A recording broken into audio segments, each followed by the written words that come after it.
Welcome to FRCMedia News for Thursday, February 18th, 2021. I'm Keith Tebow. This week, the state expands who can receive the COVID-19 vaccine. We'll have an update. Allegations of inappropriate behavior build against Fall River School Superintendent Mattew Malone, and Fall River residents will be invited to a meeting next week to update the progress of South Coast Rail. All that and more coming up. Governor Charlie Baker this week announced the expansion of Phase 2 of COVID-19 vaccinations. Effective today, people 65 years and older, along with those who have 2 or more certain medical conditions, can begin to make appointments to receive the vaccine. They join those 75 and older who are eligible to be vaccinated. It's important to remember the federal government only sends states a small amount of vaccine every week. For the last several weeks, the federal government has shipped about 110,000 first doses per week to the Commonwealth of Massachusetts. Unless we see a massive increase in shipments from the feds, it will take us at least a month for people in these new groups to be able to book their first vaccine appointment. And believe me, we all know this sounds like a long time, but the demand is so much greater than the supply that we're getting at this point in time. We all remain hopeful that those numbers will increase from the federal government as we go forward, but it's important for people to understand that at this point in time, it's about 110,000 new doses a week for first doses, and we now have a group that represents somewhere around 1 million people that's going to be joining the ranks of those who are eligible. The governor also announced that a concerted effort will be made to help those communities with high positive COVID infection rates to get more people vaccinated. Fall River is one of those communities.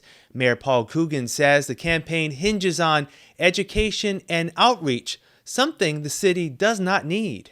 It's not vaccines, and that's what yesterday morning, the Lieutenant Governor and I spoke. She told me about this new plan that they have for 20 communities that are considered high risk, but it's educational, it's recruiting. I said, can we just do the people that want a vaccine first and then go after the reluctant participants after? Because if we can get, the more people we get that want a vaccine, that want to come in, I think it'll make the city a safer place. And we have tons of people that call this office all the time.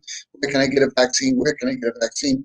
So the more vaccines we get, the better we can get rolling. But educational seemed to be the forefront of what they were trying to promote, getting the people that don't want a vaccine or the hard to reach people a vaccine. And we are well on top of that. The mayor also pointed out that Bristol County lags behind other locations as to the number of COVID vaccines allocated in relation to the number of new positive cases. He argues the county needs more vaccine support.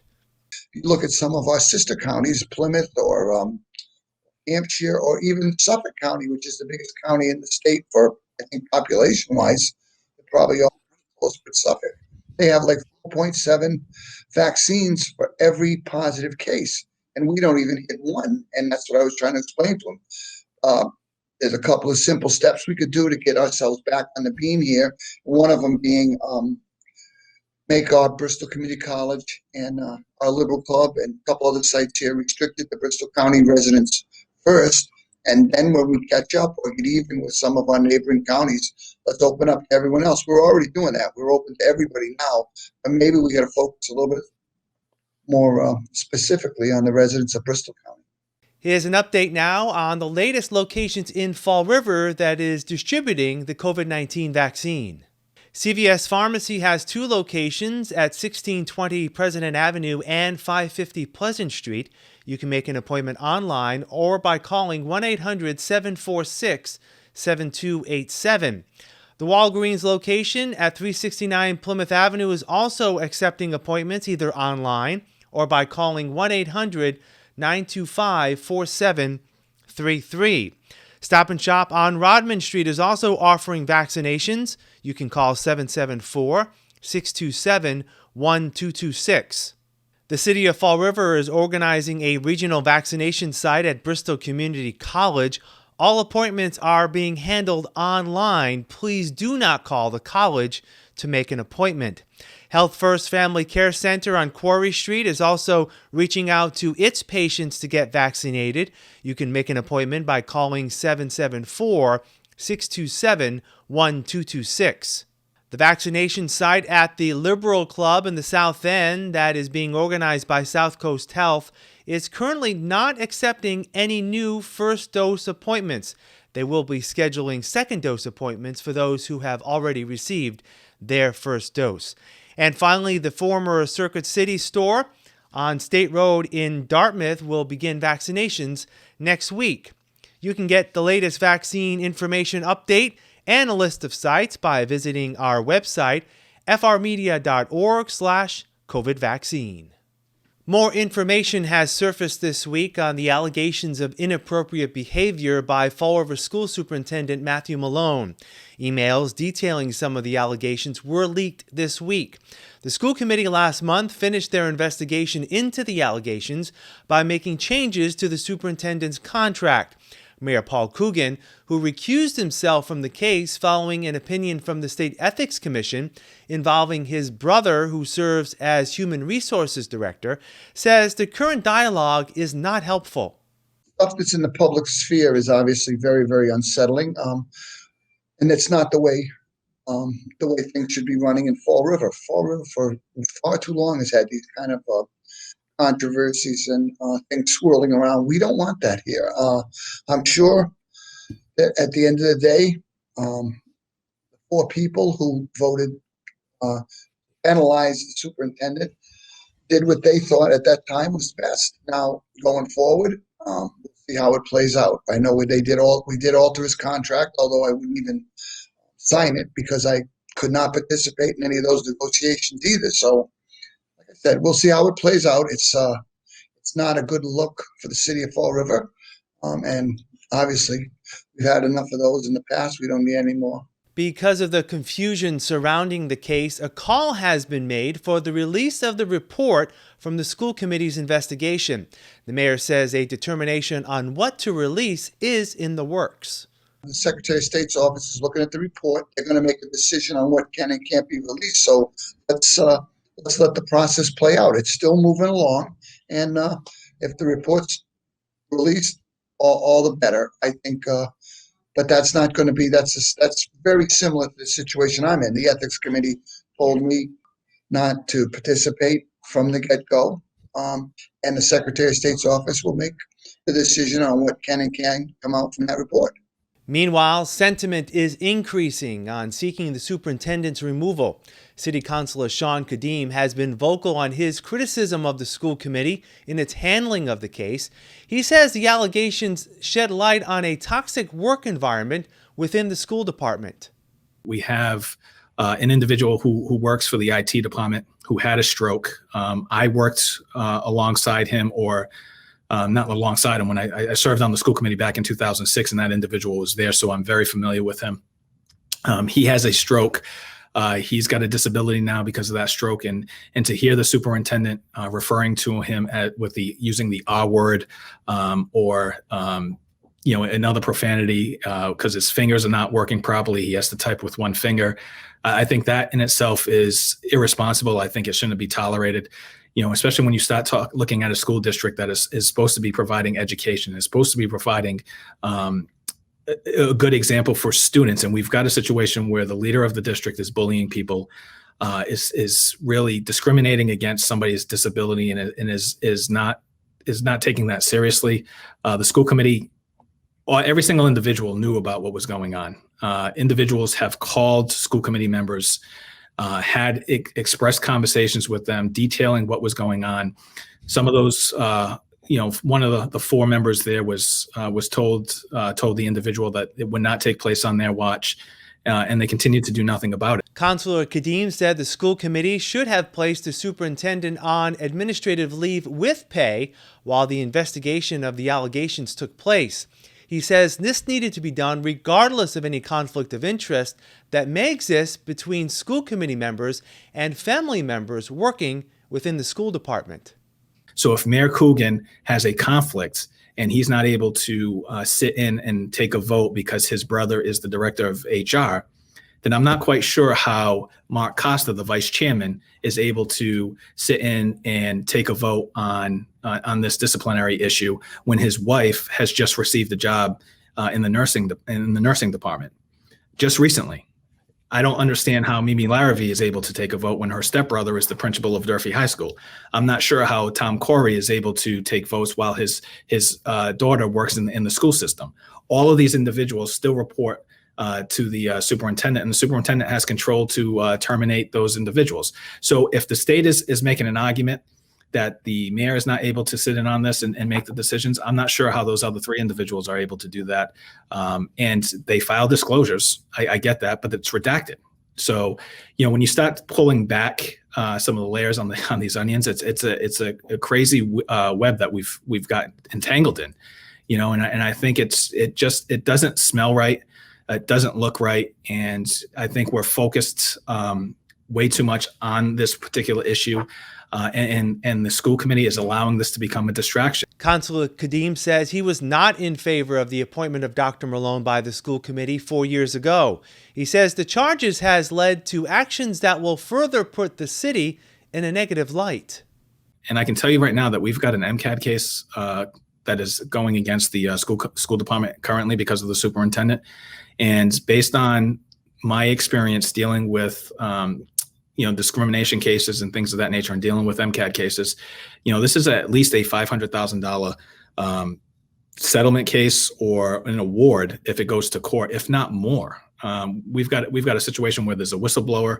We've got, he's threatening somebody who tried to speak up for these women in the office. We've got the discrimination against the IT person. We've got claims from the women employees who are saying that there's, advances that are being made. The C word is being used to describe his wife and other members of the staff in front of them yelling. So, I'm sure this happens, and it's not atypical for Fall River, but I'm sure this happens in other communities.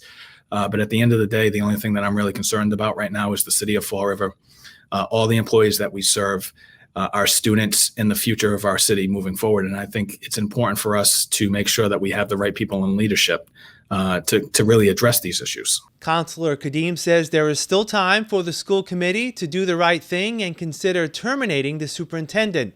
He says he doubts Dr. Malone will proactively consider what is in the best interest of the city. If Superintendent Malone was a true leader, he'd recognize that he clearly isn't the right individual for this position. He can see, and I'm sure he's well aware that the momentum is there to suggest that we do not support him.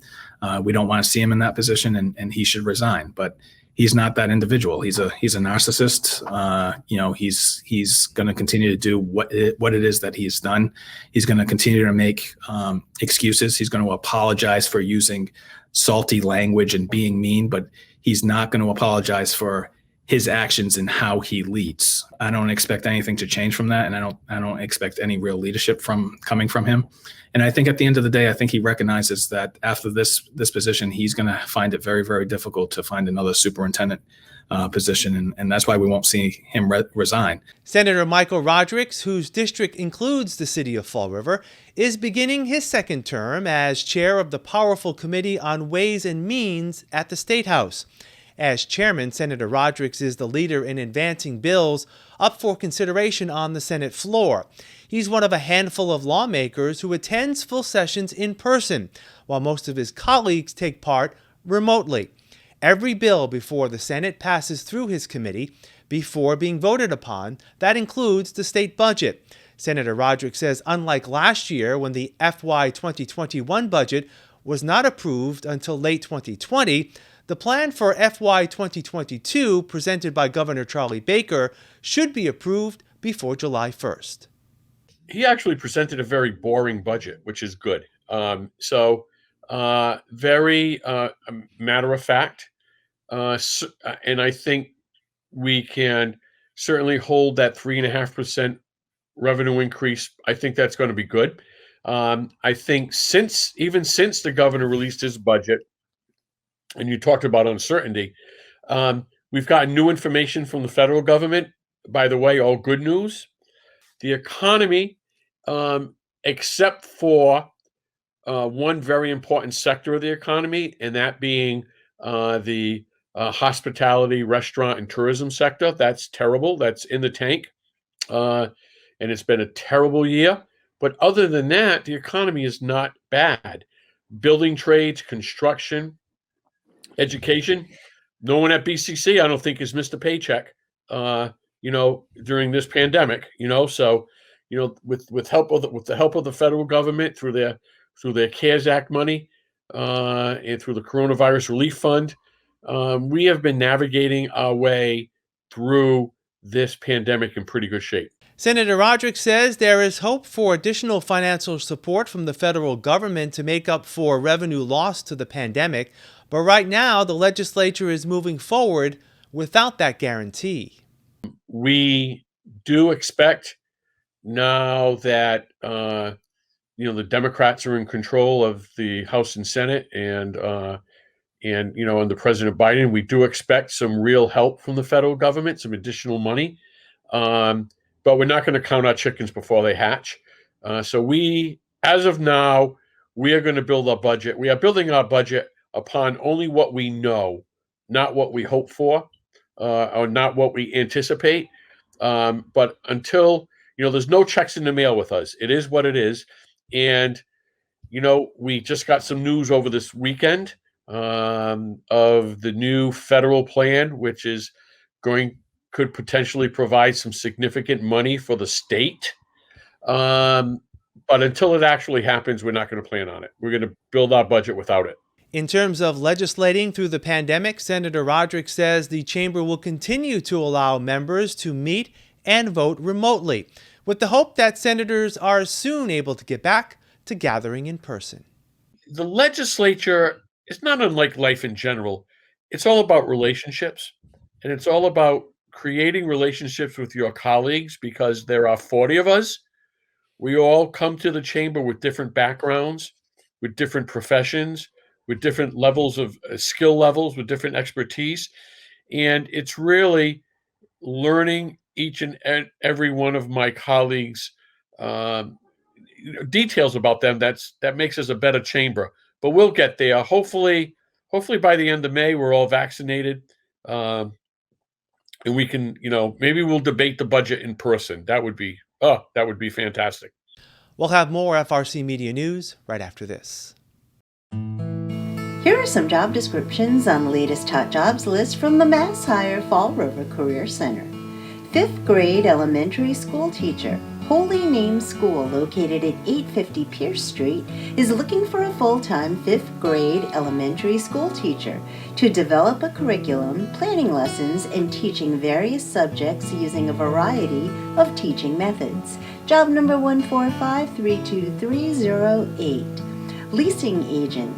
Royal Crest Apartments, located at 37 Courtney Street, is in need of a full-time leasing agent to lease apartments to prospective tenants. Job number 145-29812. Fitness trainer.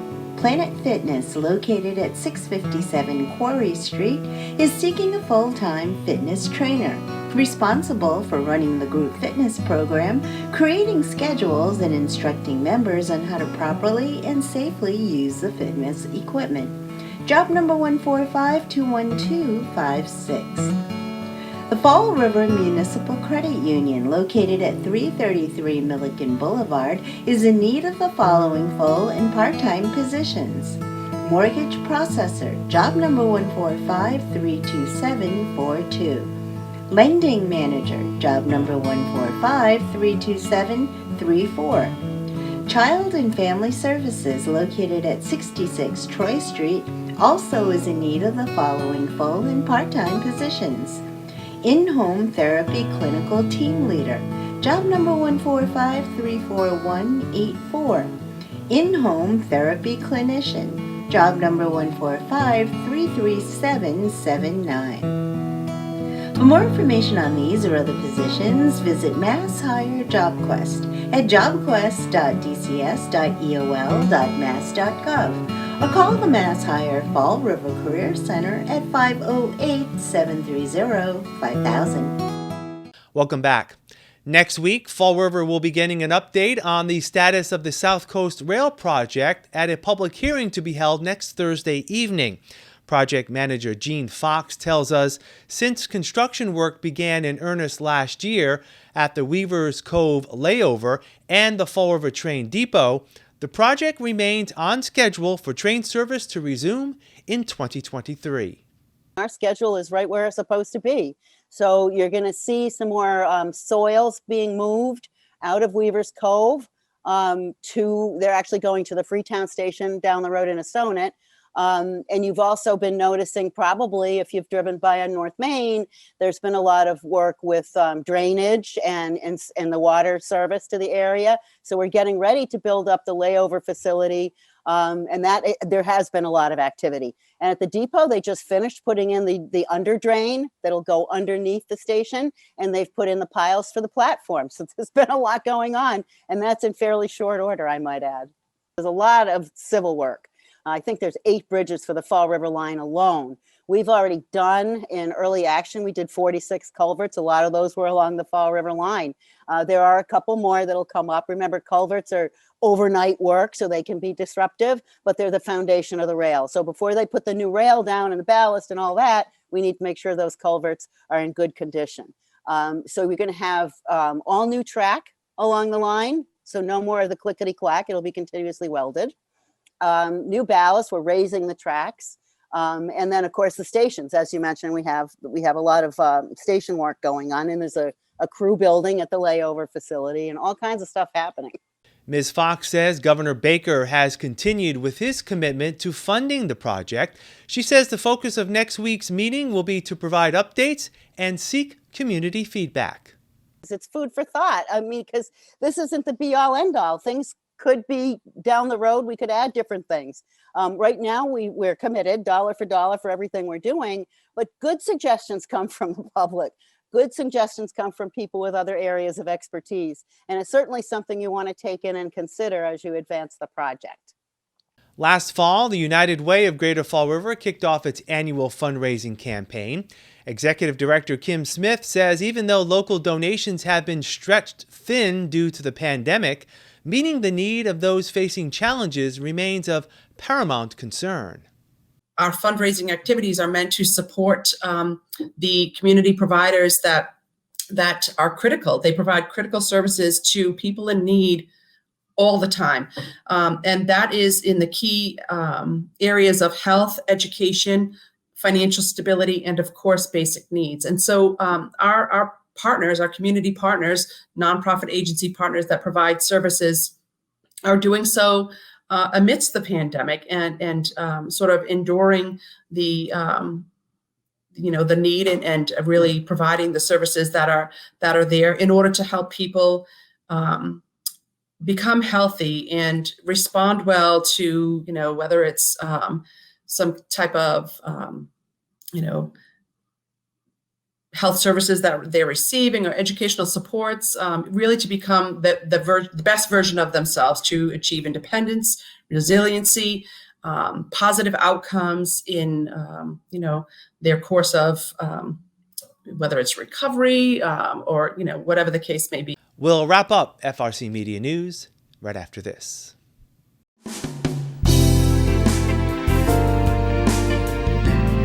So besides cats and dogs, here at the shelter we do also sometimes get small animals like little Emmett here. We were told he is a possibly Dutch mix. As you can see, he's fairly okay with being held. Most rabbits tend to be a little skittish, but rabbits do make fantastic pets. If it is possible to bathe a rabbit, if you absolutely have to, but if you don't, leave them alone, they will clean themselves. Emmett is pretty good with being pet. He's a really nice guy, really handsome, as you can see. Again, as I said, rabbits are pretty fantastic animals. If you think you might like to bring a rabbit into your home, again, do some research, see if they fit your lifestyle, and then head on over to foreverpaws.com, fill out an application for little Emmett here. And then once you're approved, we can have you come on down to 300 Linwood Street and meet him. today we have Alistair. As you can see, Alistair is really handsome but also a little shy. He's a nervous guy, so he may keep trying to hide. He may even try to get out of my arms. One of the obvious things that you can see that makes Alistair super sweet are those big cheddar cheeks and those big bug eyes that just look super adorable on him. Alistair was a surrender. He came in with a couple of other guys. Alistair is, probably going to need a little time to come around, so someone who has patience, who's willing to just let him hide when he needs to, let him come out when he feels comfortable. If you're one of those people that likes the shy guys and likes to work with them, Alistair could possibly be the fit for you. So, if you're interested in Alistair, head on over to foreverpaws.com, fill out an application, and then once you're approved, we'll have you come down to 300 Linwood Street and meet him. Hi, I'm Tess Curran. I'm the Director of Health and Human Services for the City of Fall River. I hope you and your family are well. The safety of our community is a priority of Mayor Coogan and myself. The Massachusetts Vaccine Advisory Group has developed the vaccine distribution timeline. As we move through the vaccine phases, I would encourage residents to regularly check the Mass Department of Public Health website to know when they are able to receive the vaccine. The COVID-19 vaccine is safe, and it is critical that residents receive the vaccine as soon as they are able to, based on that timeline. However, the vaccine is just one piece of the puzzle. We must all continue to socially distance, wash our hands, wear our masks, and stay at home as much as possible. There is a light at the end of the tunnel. We must all continue to work together to get control over this pandemic. With your cooperation, we hope to distribute the COVID-19 vaccine as quickly and as safely as possible. Thank you. That's all for this edition of FRC Media News. Check out our website, frmedia.org, for all the latest news and information, including that special web page on the updates of Fall River COVID-19 vaccinations. FRC Media News airs Thursdays at 6 p.m. and Fridays at 5:30 p.m. For all of us here at FRC Media News, I'm Keith Tebow. Have a great week. We'll see you next Thursday.